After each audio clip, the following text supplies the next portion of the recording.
Ya, selamat datang Ayah Bunda dalam kajian subuh ya bersama Ustaz Kauni. Alhamdulillah kita sudah berjalan kurang lebih selama 2 pekan.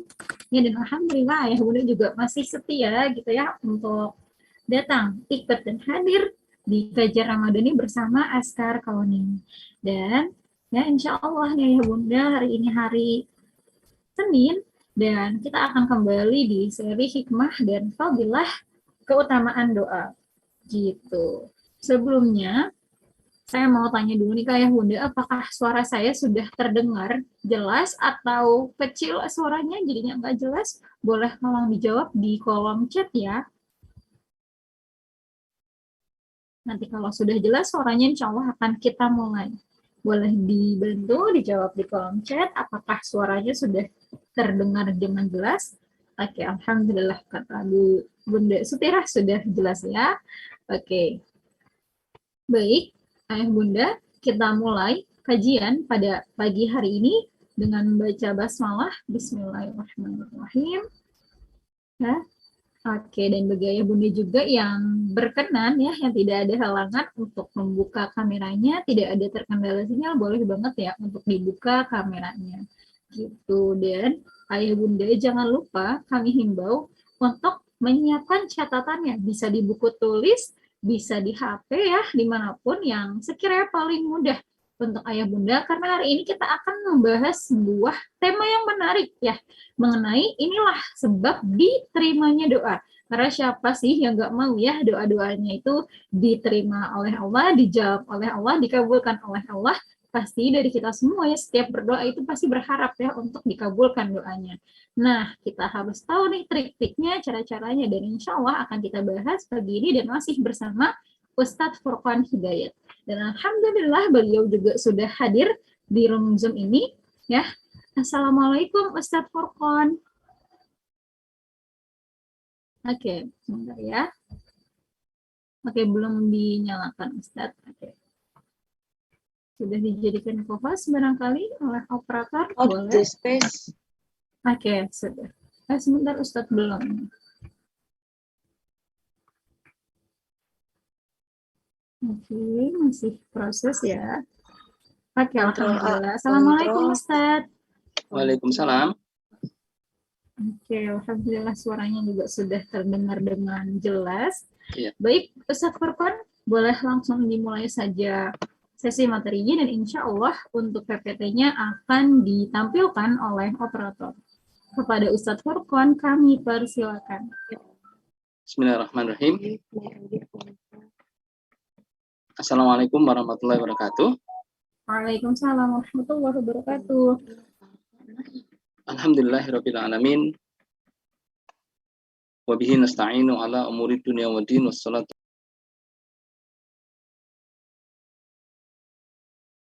ma ba'du. Jamaah yang dirahmati oleh Allah Subhanahu wa taala, ayah bunda, sahabat Kauni, bersyukur kepada Allah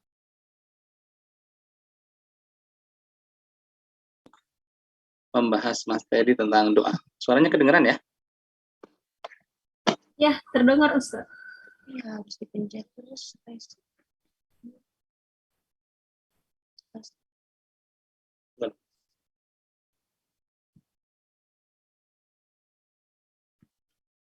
Alhamdulillah, hari ini kita akan bahas kelanjutan dari materi kemarin, yaitu tentang sebab-sebab diijabahnya doa.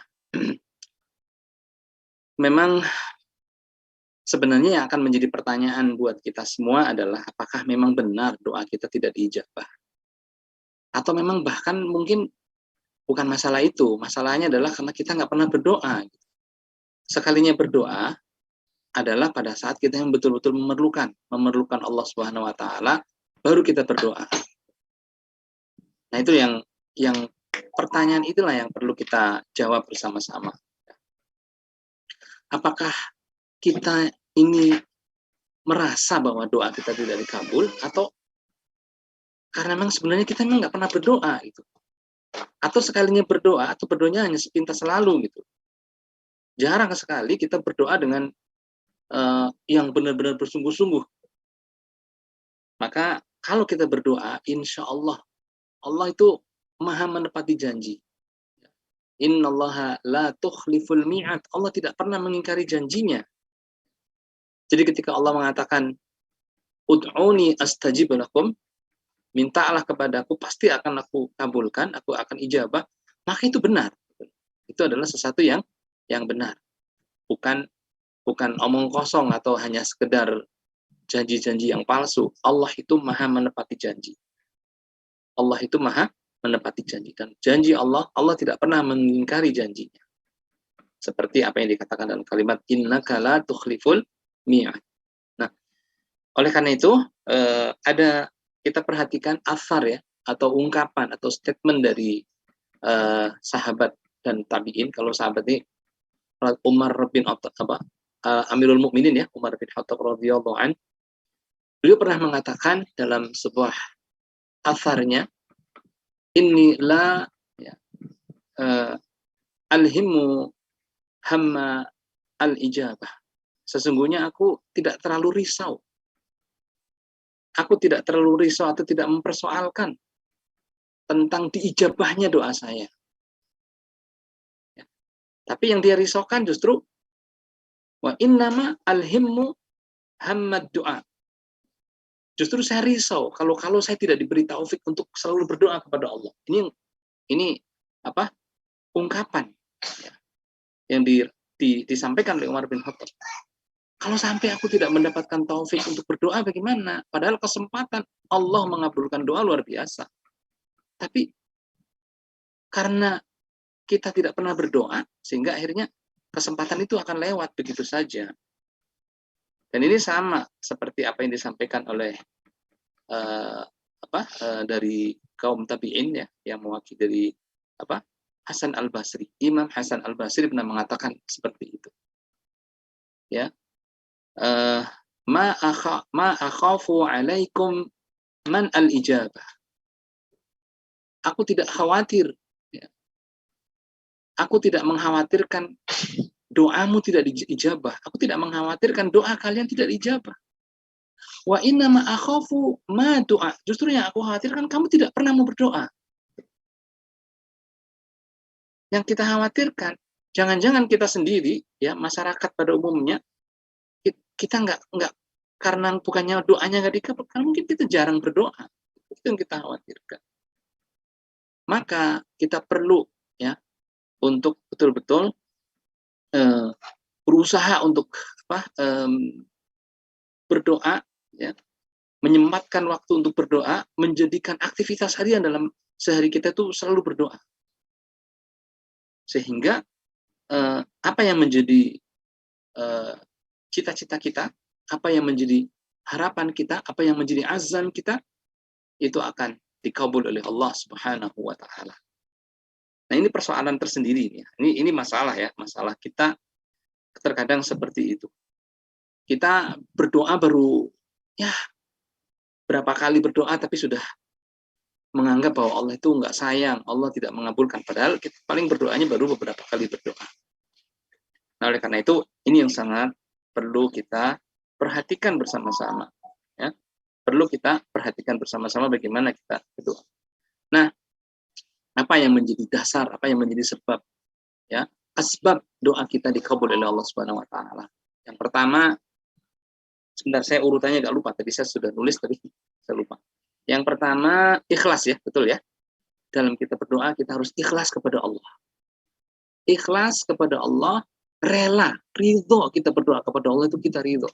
Kita entah kapan kita akan dikabulkan doanya, pokoknya kita senang aja. Kita rela menghambakan diri kepada Allah, menyampaikan doa kita kepada Allah, kita rela. Ikhlas, benar-benar tidak ada pamrih atau tidak ada tekanan apapun, ya. Tidak ada keterpaksaan apapun kita minta kepada Allah. Jadi kita ikhlas meminta kepada Allah. Kemudian bersungguh-sungguh dalam kita berdoa kepada Allah. Bersungguh-sungguh. Jiddiyah kita harus betul-betul. Fa'idha azamta fatawakkal Allah. Apabila engkau memiliki cita-cita, maka bertawakallah kepada Allah. perhatikan salah satu kejadian unik di masa kekhalifahan. Sebenarnya waktu Khalifah Abdul Aziz, Umar bin Abdul Aziz itu adalah khalifah yang pada waktu itu sudah mulai terjadi dinasti, dan secara logika pada saat itu khalifah itu harusnya memang keturunan dari khalifah juga gitu. Tapi ternyata ala kulli hal dengan izin Allah, karena apa? Karena tomaannya Khalifah Abdul Aziz itu untuk meminta kepada Allah. Saya meminta ingin menjadi gubernur, berhasil. Dia belum puas, pokoknya saya harus jadi lebih dari gubernur, saya ingin jadi khalifah. Dan akhirnya berhasil. Dengan permintaannya itu, beliau berhasil. Nah, biasanya kita seringkali begitu. Kita kayaknya nggak pantas saya minta begini, udahlah. Maka kita akan berada dalam kondisi di mana kita berharap kepada Allah. Kalau udah saya cukup menjadi PNS, saya cukup menjadi pegawai, entah pegawai swasta atau pegawai negeri yang terima gaji bulanan, kita nikmati bersama-sama, senang, tidak makan, tidak makan, atau sedikit banyak kita nikmati bersama. Maka ya insya Allah Allah akan menjadikan itu sebagai jalan hidupnya. Tapi ketika saya harus sukses, saya harus punya banyak usaha, saya harus bisa memberi manfaat bagi banyak orang, terus berdoanya terus, maka insya Allah doa itu akan dikabulkan oleh Allah Subhanahu Wa Taala. Nah, bersungguh-sungguh itu tadi, ya, bersungguh-sungguh. Kemudian yang berikutnya adalah sabar, istimror, berkelanjutan. Hanya karena Allah belum mengabulkan doa kita, hanya gara-gara Allah belum, atau kita belum melihat tanda-tanda Allah mengabulkan doa kita, lalu kita nggak mau lagi berdoa. Ini yang salah, ya. Terus saja berdoa. Sampai kapan? Sampai Allah mengabulkan. Sampai Allah Subhanahu Wa Taala mengabulkan doa kita. Doa yang kita panjatkan ini ada waktunya. Dikabulkannya itu ada waktunya. Maka ketika kita minta kepada Allah, lalu kita tidak sabar, akhirnya kita jadi berhenti meminta. Dan harusnya Allah sudah menyiapkan apa yang dia minta itu akan dikabulkan. Tetapi ketika kita berhenti, kita tidak mau meminta, apa yang terjadi? Nah, jamaah sekalian, kemudian Allah pending, permintaannya itu tidak jadi dikabulkan. Maka oleh karenanya kita harus betul-betul ya, jangan sampai apa yang menjadi permintaan kita yang kita sudah bangun, yang kita sudah rintis, ya. Jadi ibarat kita meminta itu sudah mengumpulkan ibaratnya benang sudah kita kumpulkan, kita sudah sulam dengan sedemikian rupa dengan permintaan kita, ya. Maka kemudian kita rusak lagi. Jangan sampai seperti itu. Tapi teruslah kita berdoa. Teruslah kita berdoa. Dan yang berikutnya adalah doa yang harus kita panjatkan halus dengan ilhah, ya. Ilhah itu memaksa, mendesak Allah, memaksa. Seperti doa ketika Rasulullah Shallallahu Alaihi Wasallam itu berdoa kepada Allah pada malam sebelum perang Badar. Allahumma anjis da'ni. Allahumma intuhlak an isabah lan tu'bad ha qabla al-yaum.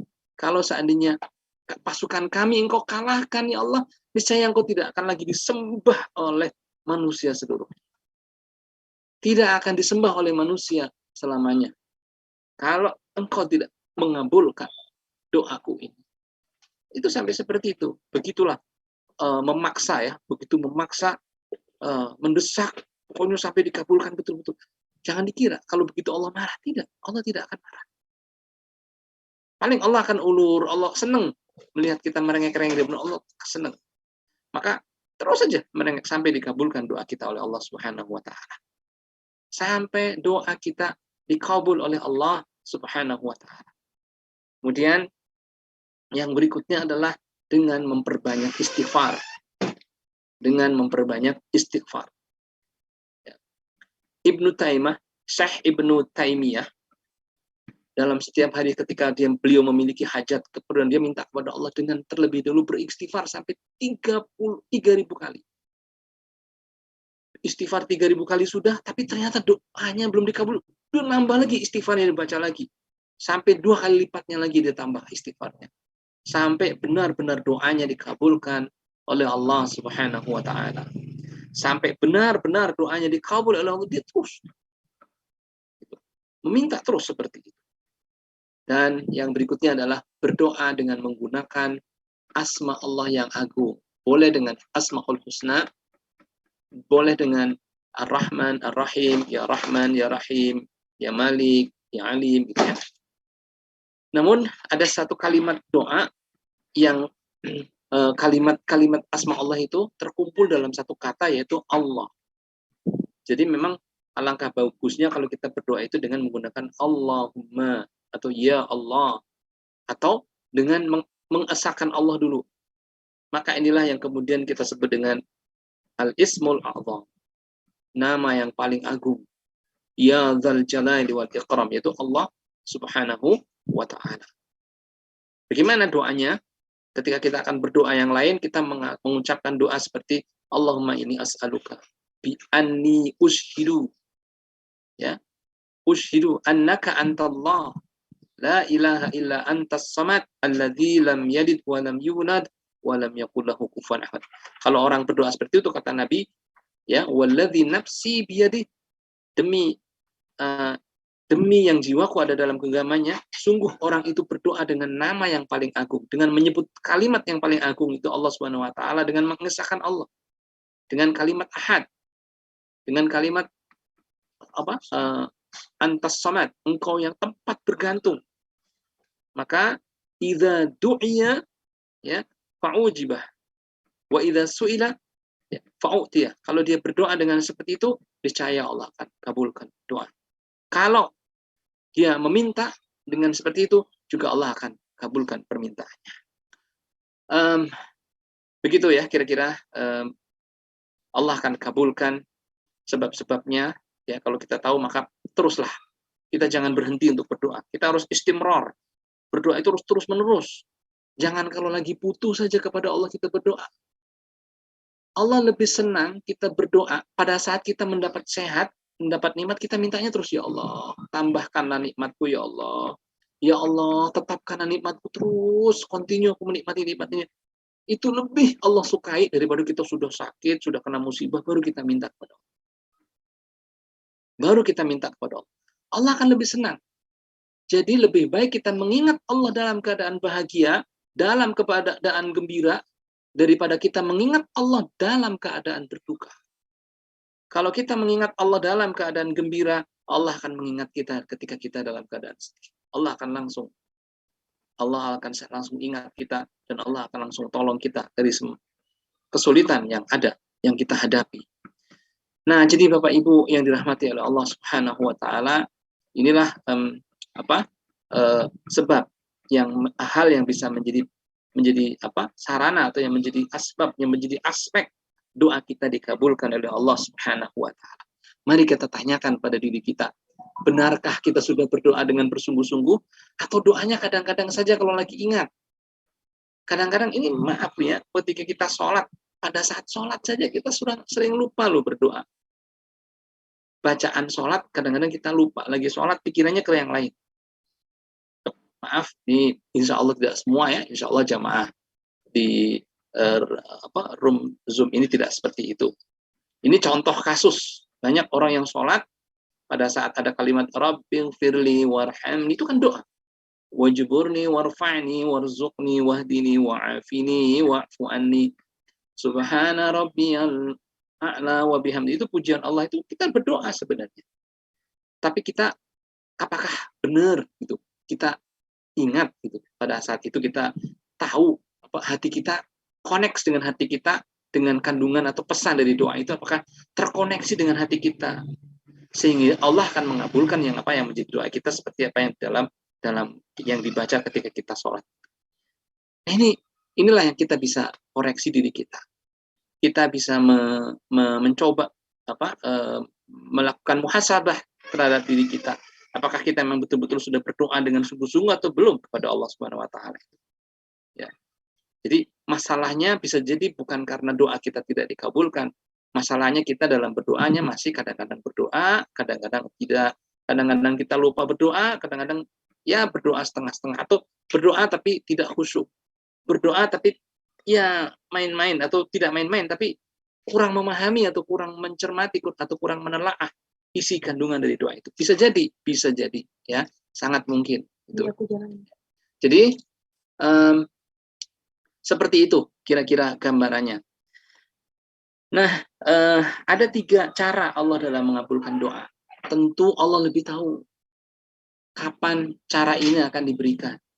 Ya, cara ini kapan akan diberikan oleh Allah. Allah lebih tahu. Ya. Ma min muslim ya, yad'u bida'watin laisa fihi ithmun wala qati'atir rahim. Ya, tidak ada seorang pun muslim, ya, seorang muslim yang berdoa, tidak seorang pun seorang muslim yang berdoa, ya, ketika doanya tidak mengandung unsur dosa atau tidak ada usaha untuk memutus silaturahim, ya, illa a'taiha, kecuali Allah akan mengabulkan doa itu, ya, dengan 3 cara.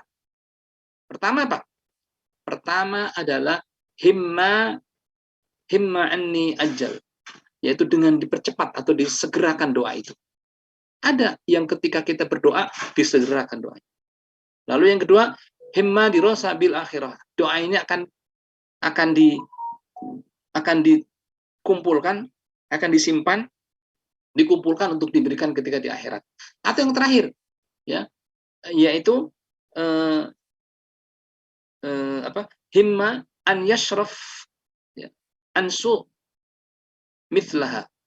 Allah akan kabulkan tapi dalam bentuk dihindarkan dari segala keburukan yang semisalnya. Dengan doa yang kita panjatkan itu, Allah akan kabulkan dengan cara yang langsung, cepat, tunai, tapi Allah ada sebagian yang doa kita disimpan oleh Allah Subhanahu wa taala, dan sebagiannya lagi akan menjadi mengganti. Makanya pada saat kita sudah kaya, pada saat kita sudah mendapatkan rahmat ilmu yang tetap kita harus minta, ya Allah, tambahilah nikmat-Mu ya Allah kepadaku, ya Allah, anugerahkan kepadaku rezeki yang halal. Kita sudah ada rezeki kok, masih minta, tetap minta. Karena bisa jadi sebagian dari doa yang berupa kita diberi rezeki, sebagiannya doa itu akan disimpan oleh Allah nanti di akhirat. Dan sebagiannya lagi, doa itu akan menghindarkan kita dari keburukan. Yang misalnya kita harusnya bangkrut, kita harusnya kena musibah, nggak jadi kena musibah dengan doa yang terus dipanjatkan. Jadi jangan, ya ini sudah dikabulkan, jadi saya tidak perlu minta lagi. Tetap harus minta. Terutama nikmat. Ketika nikmat itu sudah kita terima, tetap kita harus minta nikmat kepada Allah. Ya, tetap wa atimma ni'mata, sempurnakanlah nikmati, ya, wa atimma nikmati. Sempurnakanlah nikmatku untukku ya Allah. Ya, itu kita berdoa seperti itu, ya. Nah, itu cara, ya. Intinya adalah bahwa Allah Subhanahu wa taala mengetahui kapan doa itu akan dikabulkan. Bentuknya apa, ya. Jadi dalam mengabulkan doa itu fi ma yaftaruhu lak wala fi ma takhtaruhu laka linapsik. Jadi dalam mengabulkan doa itu bukan menurut kehendak kamu, tapi menurut kehendak kita, tapi menurut kehendak Allah. Ya, demikian pula pada waktunya. Wa fil waqti yurid wala fil waqti turid. Allah yang menentukan waktunya kapan doa itu akan dikabulkan secara langsung misalnya. Hanya Allah yang tahu. Dan Allah sungguh baik dalam kita mengabulkan. Seperti Nabi Yakub alaihissalam, ya, ketika kehilangan anaknya karena dibuang ke sumur oleh saudara-saudaranya, saudara seayah, ya, atau ya, maka apa yang terjadi? Yang terjadi adalah Nabi Yakub berdoa terus. Tapi apakah doanya Nabi Yakub itu seorang nabi? Tapi kenapa dalam masalah ini doanya tidak langsung dikabulkan? Karena kalau langsung dikabulkan, selesai cerita dan tidak ada hikmah yang bisa kita ambil sesudahnya. Karena ini adalah kisah perjalanan Nabi Yusuf, itu perjalanan yang luar biasa. Akhirnya Nabi Yusuf dipertemukan dengan ayahnya ketika beliau sudah menjadi menteri, sudah menjadi penguasa di Mesir.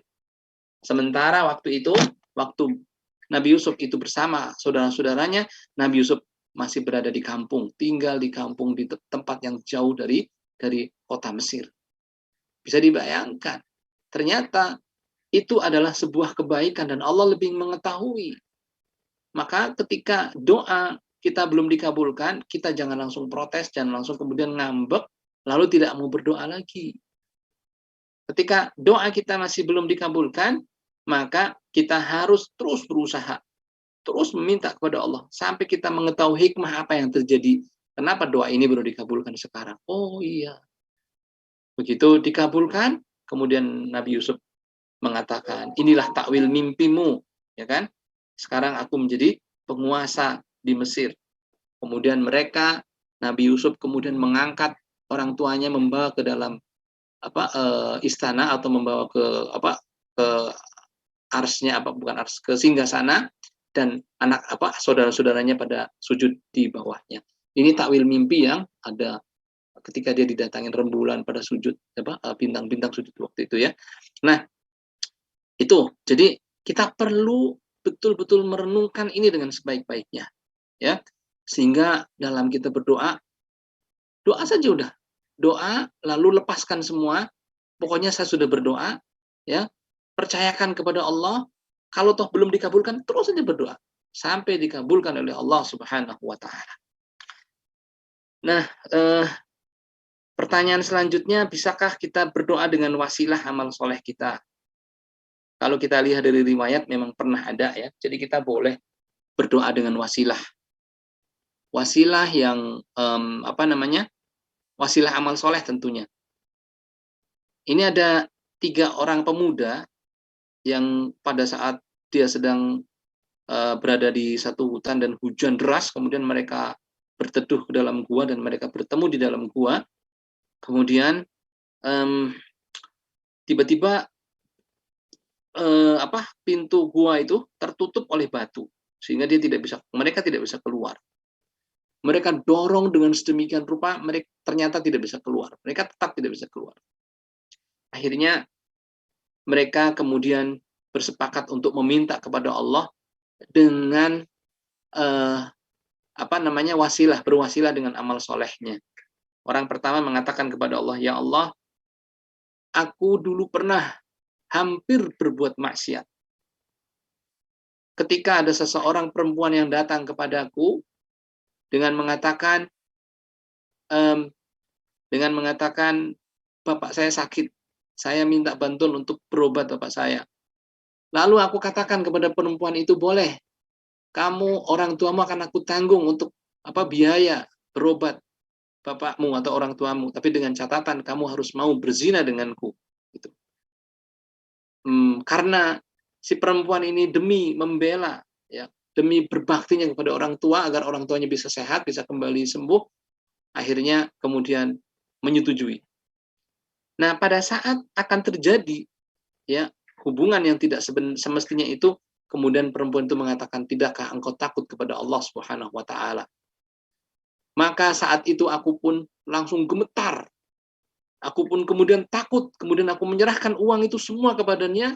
Silakan uang ini sebagai tebusan atas kesalahanku, karena aku telah hampir berbuat kemaksiatan. Tapi engkau telah mengingatkan aku kepada Allah Subhanahu wa taala. Maka akhirnya dia kemudian pergi meninggalkan perempuan itu dan mengikhlaskan uangnya itu sebagai tebusan atas dia hampir berbuat dosa.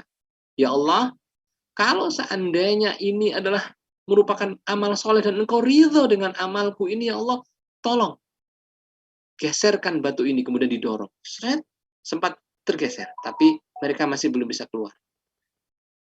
Kemudian orang kedua mengatakan, ya Allah, dulu aku pernah memiliki usaha dan aku punya karyawan. Dan karyawan itu sudah saya janjikan akan mendapatkan pesangon. Pada saat pesangon itu sudah akan saya berikan, maka kemudian pekerjaku itu tidak segera kembali. Akhirnya pesangon itu saya tanamkan untuk modal usaha, dan begitu si pemuda itu datang kepadaku lalu meminta uang pesangonnya itu, aku tidak berikan melainkan semua hasil usaha dari modal dari pesangon itu saya serahkan semuanya kepadanya. Ya Allah, kalau ini memang adalah merupakan wasilah, ini adalah amal soleh dan Engkau ridho, maka geserkanlah batu ini supaya kami bisa keluar. Batu itu bisa bergeser lagi, tapi masih tetap kita masih mereka bertiga masih belum bisa keluar. Kemudian orang ketiga kemudian berdoa kepada Allah, ya Allah, aku memiliki anak dan aku memiliki orang tua. Aku menyiapkan gelas susu. Ketika ibuku mau meminumnya, pada saat itu ibuku sudah tidur terlelap. Maka ketika itu anakku sampai mencium kakiku untuk meminta susu, aku tidak berikan. Sampai orang tuaku terbangun.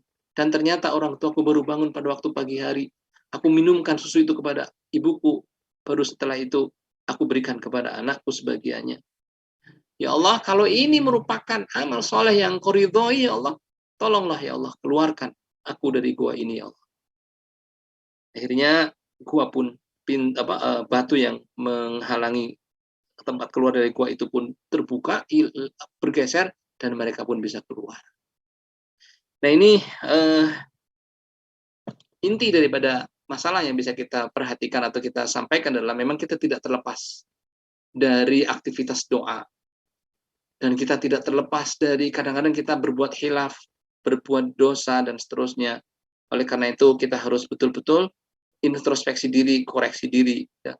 Sehingga dalam kita berdoa beribadah kepada Allah benar-benar diterima oleh Allah Subhanahu wa Ta'ala. Ya, mudah-mudahan ini bisa menjadi pemantik diskusi kita. Andaikan memang perlu didiskusikan, ya dipersilahkan. Kalau tidak ada, ya mungkin itu materi yang bisa saya sampaikan kaitannya dengan sebab ya doa-doa kita dikabul oleh Allah Subhanahu wa Ta'ala.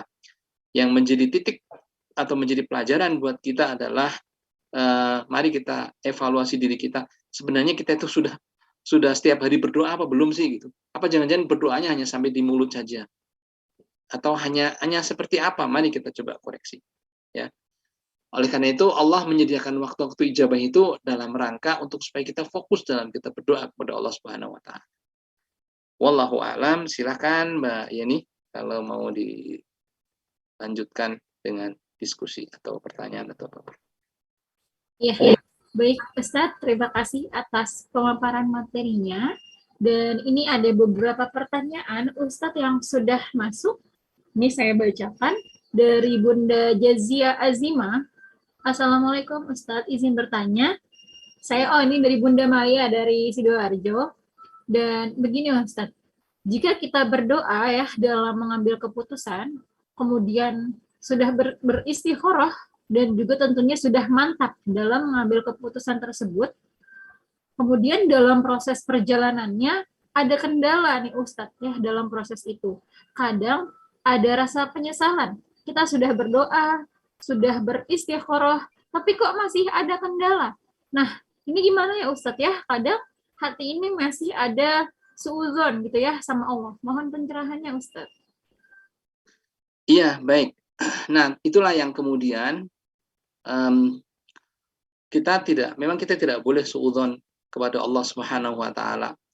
Pasti apapun menurut hati kita, maka kenapa tadi saya sudah sampaikan dalam kita menerima dikabulkannya doa itu adalah dengan apa yang dikatakan dalam sebuah seperti apa yang saya sampaikan tadi, ya. Fima yakhtaru laka, ya. Wala fima takhtaru laka nafsi.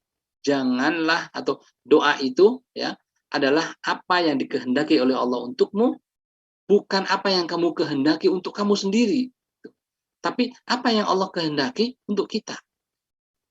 Mungkin bisa jadi kita menganggap, ini sering terjadi loh, sering terjadi. bisa jadi apa yang kita anggap itu buruk, itu bisa jadi itu baik di kemudian hari. Baik di kemudian hari. Seperti misalnya, siapa ini? Ada seorang laki-laki menikahi seorang perempuan. Ini contoh kasus ya, contoh kasus.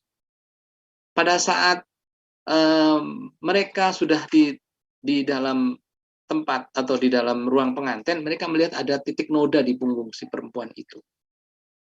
Ya, ada noda yang ini. Kata perempuan itu langsung menjawab. Ini ada di dalam Quran. Wa ashiruhunna bil ma'ruf, ya. Dan pergaulilah istrimu dengan ma'ruf. Ya. Kalau wa in karihtumuhunna, apabila kamu tidak suka terhadap satu masalah pada dia, maka pasti ada masalah kebaikannya di sisi lain. Karena manusia tidak sempurna dan keputusan kita untuk dunia, untuk urusan dunia itu pasti ada hal yang mungkin kurang. Ya, bisa jadi pada saat istikharahnya mungkin kurang betul-betul lebih kuat, atau mungkin istilahnya sudah lebih kuat dan memang itu hasil yang terbaik. Hasil yang terbaik. Apa yang terjadi ketika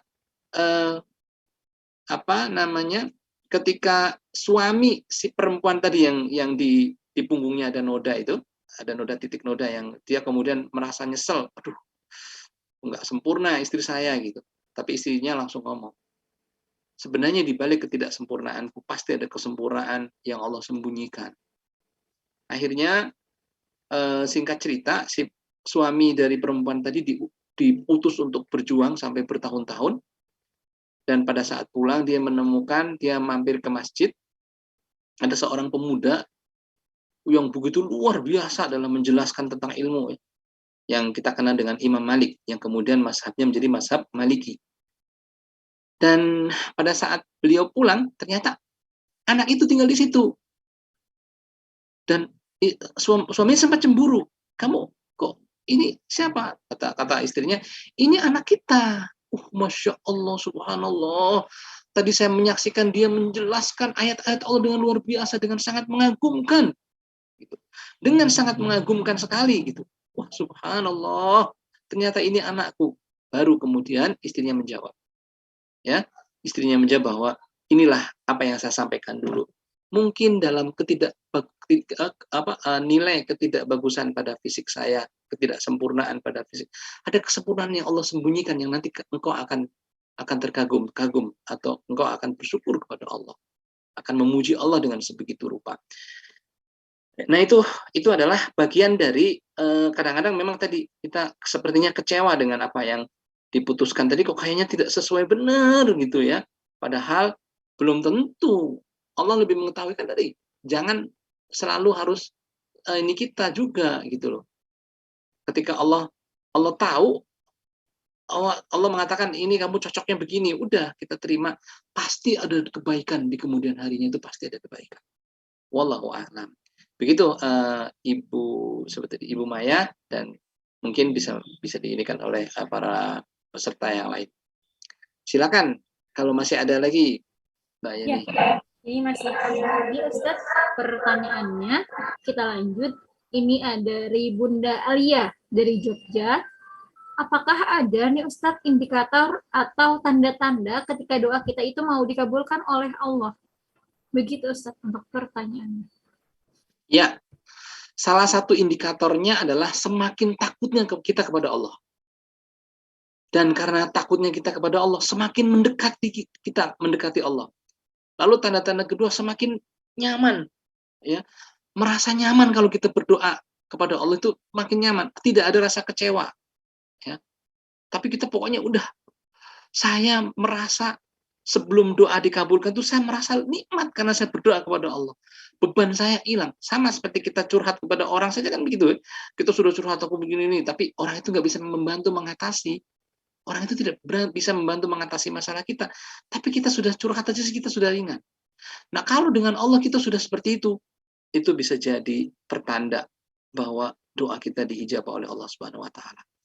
Lalu yang kedua, pertanda diijabahnya doa kepada Allah itu adalah ketaatan yang menumbuhkan ketaatan berikutnya. Jadi semakin taatnya kita kepada Allah, saya kayaknya tidak ikhlas kalau saya tidak taat kepada Allah. Maka itu bisa jadi pertanda doa kita akan dikabul oleh Allah Subhanahu wa taala.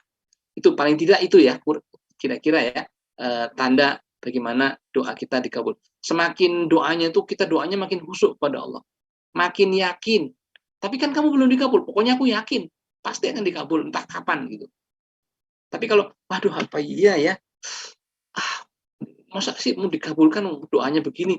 Nah, itu bisa jadi enggak deh. Tapi kalau kamu yakin, doa yakin, yakin seyakin-yakinnya kalau doa itu mau dikabul oleh Allah Subhanahu wa taala.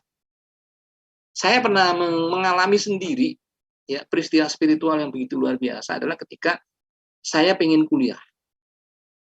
Saya nggak punya uang, orang tua, terus kemudian belum lagi kendala saya sebagai seorang tunanetra harus kuliah di sekolah di kampus biasa ya. Saya bilang Allah Maha Kaya dan Allah yakin. Ala kulli hal alhamdulillah. Ya, saya bisa mencapai ke sarjana pendidikan misalnya. Itu satu hal gitu loh. Itu satu hal ya yang tidak boleh kita abaikan ya. Pertanda dari doa-doa dikabul itu ada isyarat-isyarat yang salah satunya adalah semakin yakinnya kita, lalu semakin bertambah dekatnya kita kepada Allah, semakin kuatnya kita ya, semakin berharapnya semakin lebih kuat kepada Allah, itu bisa jadi. Lalu ketaatannya semakin bertambah. Ya, wallahu a'lam. Ya, begitu. Silakan. Apa masih ada Mbak Yeni? Ya, masih Ustaz, ini masih ada 3 pertanyaan lagi. Ini Ustaz. Ya, ini dari Bunda Yano dari Banten. Izin bertanya, Ustaz, apabila kita berdoa ya agar kesalahan kita terhadap orang yang sudah meninggal itu dimaafkan oleh orang tersebut. Bagaimana ya Ustadz tandanya gitu, dan kesalahan kita bisa diampuni oleh Allah gitu Ustadz. Jadi kita punya kesalahan sama orang yang sudah meninggal, terus kita minta kepada Allah untuk agar kesalahan kita itu dimaafkan gitu oleh orang yang sudah meninggal tersebut gitu, dan juga pastinya kesalahan kita itu diampuni oleh Allah, begitu Ustadz. Iya, ada satu hal yang selain kita memang pertama mendoakan, memohonkan ampun kepada orang yang pernah kita berbuat salah, mohonkan ampun, lalu kita pertama kita harus memohonkan ampun. Ya Allah, ampunilah si fulan, ampuni ya Allah dosa-dosa si fulan itu. Ya, kita memintakan ampun kepada dia secara khusus, kemudian ya Allah, ampunilah kesalahanku, hapuslah kesalahanku, hapuskanlah kesalahanku, ya, kesalahanku terhadapnya. Nah, ini salah satunya adalah dengan apa? Selain kita berdoa, kita harus juga memberikan sedekah, ya, sedekah kepada orang-orang yang dulu si fulan itu bersedekah kepada orang itu. Nah, di dalam sebuah hadis dikatakan as-shadaqatu tudfi'ul khati'ata kama yudfi'ul ma'un nar. Sedekah itu bisa menghapuskan kesalahan ya, sebagaimana air yang memadamkan api. Jadi tidak usah khawatir ya. Allah akan. Nah, ini misalnya pernah terjadi. Rasulullah pernah menceritakan sampai Rasulullah itu tersenyum-senyum itu dengan cerita itu, yaitu seorang yang orang yang pernah dizolimi oleh si fulan, si A dizolimi oleh si B. Kemudian si A ngomong kepada Allah, ya Allah, tolong ya Allah, si B itu telah menzolimi saya dulu. Gitu. Oh, kamu tidak ridho dengan si B? Iya. Oke. Kamu lihat kata Allah, kamu lihat apa yang terjadi, apa yang ada di depan kamu. Ini istana yang sangat luar biasa. Istana itu untuk siapa ya Rasulullah? Ya Allah, istana ini untuk orang yang bisa membayarnya. Bagaimana aku harus membayarnya Rasulullah? Ya Allah, yaitu ketika kamu mau memaafkan kesalahan saudaramu. Oh, kalau begitu aku maafkan. Aku akan memaafkan kesalahan saudaraku itu. Akhirnya, kemudian ya sudah, kalau begitu ajak saudaramu masuk ke dalam istana itu. Ini hebatnya Islam itu begitu. Hubungannya bukan hanya di dunia. Ketika kita doanya juga akan sampai kepada orang itu. Dan ketika kita berdoa, mendoakan orang itu diangkat, dihapuskan kesalahannya, lalu kita juga bersedekah sehingga kesalahan kita dihapus oleh Allah Subhanahu wa taala. Bisa terjadi kejadian peristiwa seperti itu tadi. Yang penting kita ikhlas. Masa lalu mungkin kita namanya hilaf, setiap manusia itu punya kehilafan dan Allah punya rahmat yang luar biasa. Ya, walaupun dosa kita sebesar apapun, ya, Allah itu akan menghapuskan dosa-dosa kita. Ya, seperti itu gambarannya, ya, yang bisa saya jelaskan. Mudah-mudahan ini bisa semakin menguatkan kita, meyakinkan kita untuk terus mendoakan saudara kita yang sudah mendahului kita, kemudian kita bisa membiasakan untuk bersedekah atau sekali-sekali kita bersedekah, ya. Seperti itu kira-kira yang bisa saya jelaskan. Mudah-mudahan bisa dipahami dan bisa dimengerti. Oke, ada yang lain? Ya, masih ada 2 pertanyaan terakhir, Ustadz. Ini Ya. kita pertanyaan yang masih lewat kolom chat, nanti insya Allah akan beralih ke peserta yang raise hand. Ini ada dari Bunda Eli, Ustadz. Saya mau tanya, Ustadz, saya sedang hamil anak kedua. Anak pertamanya waktu itu sesar, dan anak kedua ini saya minta sama Allah, mau lahiran normal. Bagus nggak ya berdoa seperti itu, atau justru terlalu mendiktekan Allah? Bagus, bagus. Sangat bagus. Ini bukan mendikte Allah, ini kan meminta, ya kan? Meminta dengan sangat, ya. Dan itu sangat diperbolehkan. Sangat diperbolehkan. Meminta dengan ya Allah, saya untuk anak pertama saya sudah sesar ya Allah, dengan saya dengan kasih sayangmu, dengan mati ya Allah, saya minta supaya nanti kelahiran berikutnya anak saya itu normal, tidak perlu sesar ya Allah. Itu boleh, kenapa tidak? Di mana mendiktenya tidak? Kita kan hanya meminta kepada Allah, dan insya Allah itu tidak. Dan itu permintaan yang menurut saya wajar. Dengan berbagai pertimbangan, ya kan? Apalagi baru satu kali melahirkan, ya, baru 1 kali melahirkan. Begitu. Boleh, insya Allah. Minta aja terus, ya. Andai pun nanti, ya, kita tetap berharap mudah-mudahan dikabul. Andaikan nanti tidak dikabulkan, Allah akan memberikan. Tetap akan menghargai. Allah akan tetap memberi reward terhadap doa-doa kita, terhadap permintaan-permintaan kita itu. Seperti itu. Ya, mungkin masih ada satu lagi ya. Iya, Ustaz. Ya, silakan. Iya, betul, Ustaz. Baik, Ustaz, terima kasih atas jawabannya. Ini dari bunda-bunda yang bertanya tadi, katanya Masya Allah sangat jelas sekali, Ustaz. Penjelasannya, jawabannya, Masya Allah, Ustaz. Amin, ya Allah. Ya, insya Allah. Mudah-mudahan bermanfaat buat kita semua, ya. Amin. Insya Allah. Oke, baik. Ini mungkin pertanyaan terakhir ya. Kepada Bunda Baik Zaitun, boleh untuk disampaikan pertanyaannya? Assalamualaikum warahmatullahi wabarakatuh, Pak Ustaz. Waalaikumsalam. Ya, Ibu Zaitun, Ibu. Ya. Ya, alhamdulillah ini saya di Lombok, Pak Ustaz. Ya, di Lombok, Pak Ustaz. Baik. Lombok ya? Masya Iya, Pak Ustaz. Alhamdulillah dapat hadir setiap Pak Ustaz ada di Zoom ini, di Zoom Askar Kauni. Alhamdulillah tetap ngikutin gitu. Alhamdulillah, Masya Allah. Subhanallah, ya.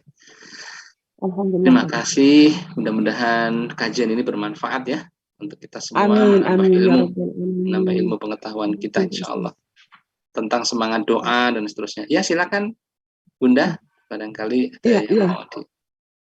Iya, terima kasih Pak Ustaz. Ini Bunda mau bertanya, setiap Bunda mengingat masa lalu, dosa-dosa yang telah dilakukan, ya, kemudian berdoa kepada Allah dan menangis Pak Ustaz, mengharap ampunan Allah. Ya. Nah, seandainya Allah ridho mengabulkan doa, kemudian mengampuni dosa-dosa itu, apakah nanti di hari kiamat catatan itu tidak akan diperlihatkan sesuai dengan surat Al-Zalzalah itu, Pak Ustaz? Ya. Wa may ya'mal mithqala dzarratin khairan yarah. Itu bagaimana Pak Ustaz? Seandainya Allah sudah ridho mengampuni dan menghapus dosa kita semasa hidup, nanti di yaumul akhir apakah yang sudah terhapus itu akan diperlihatkan kembali sesuai dengan ayat itu, Pak Ustaz? Mohon penjelasan Pak Ustaz. Jazakallahu khair. Subhanallah. Saya sampai ini ya, agak merinding mendengarkan penjelasan Ibu. Kalau sebentar, saya lupa kalimatnya. Jadi orang yang diampuni dosanya oleh Allah Subhanahu wa taala, maka dia akan lahir sebagai sosok baru yang tidak berdosa lagi. Sebagai sosok baru yang tidak sama dengan orang yang diampuni dosanya, sama dengan orang yang tidak punya dosa. Orang yang tidak punya dosa. Maka bagaimana dengan catatan amalnya nanti? Catatan amalnya insya Allah akan bersih. Insya Allah akan bersih. Kenapa? Karena apa yang dicatat oleh Allah ketika kita, apalagi tadi ya, dengan penuh keikhlasannya, dengan penuh keridhaan kita berdoa kepada Allah, maka Allah keridhaan, Allah itu akan mengampuninya itu lebih luar biasa. Jadi kalau engkau memiliki dosa, ya, tsumma lakitani, ya, dengan doa yang sebesar gunung dosa apa sebanyak ya, awan di langit, maka Allah akan mengampuninya dengan serupa itu juga. Nah, bagaimana dengan catatan amal buruk dan baik ini? Biasanya adalah berlaku bagi mereka yang teledor, ya, teledor terhadap dosa-dosa kita, ya, minta ampun, sudah minta maaf, nanti berbuat dosa lagi, minta maaf, berbuat dosa lagi. Nah, ini biasanya catatannya itu akan, apalagi kalau kita sudah meninggal tapi belum sempat kita menghapus dosa-dosa yang tadi, maka dosa-dosa itu akan muncul pada saat kita ada di hadapan Allah Subhanahu wa taala. Apalagi pertama kalau kita menjaga sholatnya. Jadi selain berdoa dengan keridhaan, jaga sholatnya tepat waktu. Awal waktu kita jaga sholat kita. Lalu sholat sholat rawatibnya kita jaga. Sholat rawatibnya gitu. Jadi siapa yang sholat 5 waktu, ya, dijaga dengan baik, kalau ibu-ibu di rumah dengan tepat waktu, Allah akan menghadiahkan 5 hadiah. Hadiahnya ada 5. Yang pertama apa? Allah akan la yufriqu bihi fil dunya. Allah akan jadikan dia tidak akan merasa fakir di dunia. Di dunia tidak akan diberi, akan dijamin hidupnya Allah. Yang kedua, yarfa'illahil adzabal qabri. Allah akan bebaskan dia dari azab kubur. Yang kedua, yu'to kitabahu biyamini. Dia akan menerima catatan amal dari dengan tangan kanan. Orang kalau sudah menerima catatan amal dengan tangan kanan, udah bahagia. Ya. Ada yang catatannya itu antara dosa dengan dosanya dengan amal kebaikannya dengan amal keburukannya seimbang. Maka untuk menyeimbangkannya, untuk membersihkannya, dia mesti mampir dulu ke neraka. Ada orang yang amal kebaikannya lebih banyak. Ini orang yang selalu membaca doa subhanallah wa bihamdihi subhanallahil azim. Jangan lupa, selain kita berdoa harus banyak berzikir itu juga. Subhanallah wa bihamdihi subhanallahil azim. Subhanallah. Ini bisa menghapus dosa-dosa kita yang lain juga. Misalnya tadi amalan yang mudah ya di lisan, tapi akan memberatkan timbangan.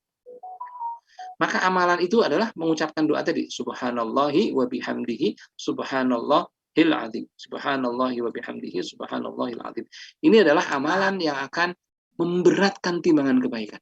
Orang yang timbangan kebaikan, catatan kebaikannya lebih banyak di dalam buku itu, dia tetap akan mengambil ke neraka tapi lebih sebentar.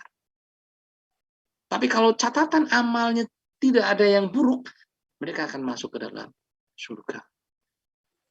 Ibu tahu ya, Umar bin Khattab itu kayak apa sebelum masuk Islam, ya kan?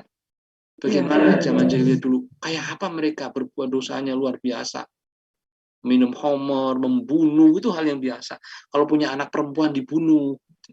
Begitu dia mengenal Islam, dia tobat, maka dia sudah menjadi orang yang bersih dan tidak ada dosa. Sama seperti kita, seperti ibu yang tadi punya masa lalu. Kata Allah, ya, janganlah berputus asa dari rahmat Allah. Wa may ya'su mir rauhillah, jangan berputus asa dari rahmat Allah. Kasih sayang Allah itu jauh lebih dari keridhaan kita terhadap doa-doa kita. Kasih sayang itu lebih jauh, lebih tinggi daripada itu semua. Oleh karena itu, tetap ibu harus pelihara semangat berdoanya, semangat penyesalan itu ibu tetap pelihara terus. Jangan menjadi ya sudahlah gitu. Tapi tetap dipelihara. Karena dengan seperti itu ibu akan terus menjaga diri kita, menjaga diri ibu, ya kita semua akan menjaga diri kita dari hal-hal yang kesalahan-kesalahan tadi, akan berhati-hati. Begitu. Ya, begitu ya Ibu. Mudah-mudahan tetap semangat, tidak berputus asa dari rahmat Allah, dan insya Allah pertanyaannya sangat bagus dan menjadi inspirasi bagi yang lain.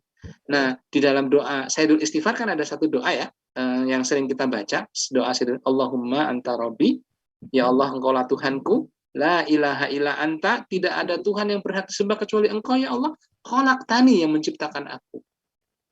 Wa ana abduka, aku adalah hambamu. Wa ana ala ahdika wa'du mastata'tu. Dan aku akan setia menepati janji kepadamu. Aku akan sekuat daya mentaatimu, gitu kan. Ya kan? Mastata'tu, sesuai dengan kemampuanku. Nah, ini ada kalimat yang luar biasa. A'udzubika min syarri ma sona'tu. Ya Allah, aku berlindung kepadamu ya Allah dari akibat kejahatan yang sudah aku perbuat di masa lalu ya Allah. Jangan sampai menjadi akibat kepada keluargaku. Jangan sampai menjadi akibat kepada keturunanku. Dulu aku begini, jangan sampai anakku juga begini ya Allah. Itu doa. Kalau kita runtut, doanya begitu. A'udzubika min syarri ma sona'tu. Ya Allah, semoga aku berlindung ya Allah. Jangan sampai kejahatan yang sudah terlanjur aku perbuat di masa lalu ya Allah, itu akan berakibat. Aku berlindung ya Allah, jangan sampai terjadi seperti itu ya Allah. Ini hebat kan? Rasulullah yang mengajari doa ini. Artinya apa? Rasulullah tahu tentang kebutuhan kita dalam masalah berdoa itu. Ya, begitu ya Bu. Insya Allah mudah-mudahan semakin kuat, semakin yakin dengan Allah Subhanahu Wa Taala, semakin yakin dengan Rahman dan Rahimnya Allah Subhanahu Wa Taala. Insya Allah. Allah. Jazakallahu khair ya Pak Ustaz. Iya, jazakallah sama-sama. Amin. Ya, baik. Sampai jumpa minggu depan. Ya, betul. Insya Allah, Bunda. Jangan lupa nanti minggu depan bergabung lagi ya Bu. Iya. Insya Allah mudah-mudahan ada. Nanti siang juga lagi kalau ada linknya dibagi. Oh iya. Iya. 3 kali sehari Pak Ustaz. Masya Allah. Berkah Insya Allah. Amin, amin. Oke, baik. Ustadz, terima kasih ya Ustadz atas pemaparan materinya, juga jawaban atas pertanyaan-pertanyaan yang diberikan oleh peserta. Nggak kerasa nih Ustadz sudah 3 pertemuan ya selama Ramadan, gitu ya, Masya Allah, dan antusias peserta juga Alhamdulillah masih baik. Dan insya Allah di pekan depan itu akan menjadi pertemuan keempat ya Ustadz ya, selama bulan Ramadan. Gitu ya, semoga insya Allah bisa berlanjut di kajian-kajian lain berikutnya bersama Ustadz Furqan ya, tentunya insya Allah. Amin ya Rabbal Alamin, insya Allah. Dan untuk ayah bunda, buat yang belum mengisi daftar hadir, silahkan diisi. Dan insya Allah nanti siang kita akan bertemu lagi ya dengan Ustadz Haikal Hasan yang akan membahas tentang membangun surga dari rumah. Gitu ya, bersama Ustadz Haikal Hasan, Masya Allah. Dan nanti sore akan ada Quran Talk bersama Ustadz Jamal yang akan membahas tentang harta. Jadi harta ini sebagai ujian atau keberkahan, begitu insya Allah. MC-nya Mbak Yeni juga?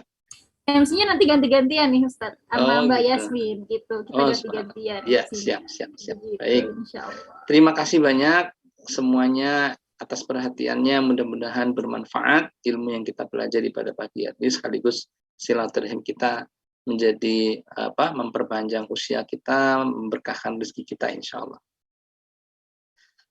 Ada begitu? Silakan. Iya, Ustadz. Oke, baik. Kita sudah berada di penghujung acara nih, sudah mau jam 7 ya. Masya Allah. Oke, kita tutup saja kajian pada pagi hari ini dengan membaca hamdalah. Alhamdulillah. Alamin, dan juga doa kafaratul majelis. Baik, Bunda dan juga Ustadz Furqan Hidayat, terima kasih atas waktunya. Saya Yani Alfiani, mohon pamit undur diri dan mohon maaf apabila ada kata-kata yang salah. Wassalamualaikum warahmatullahi wabarakatuh. Waalaikumsalam.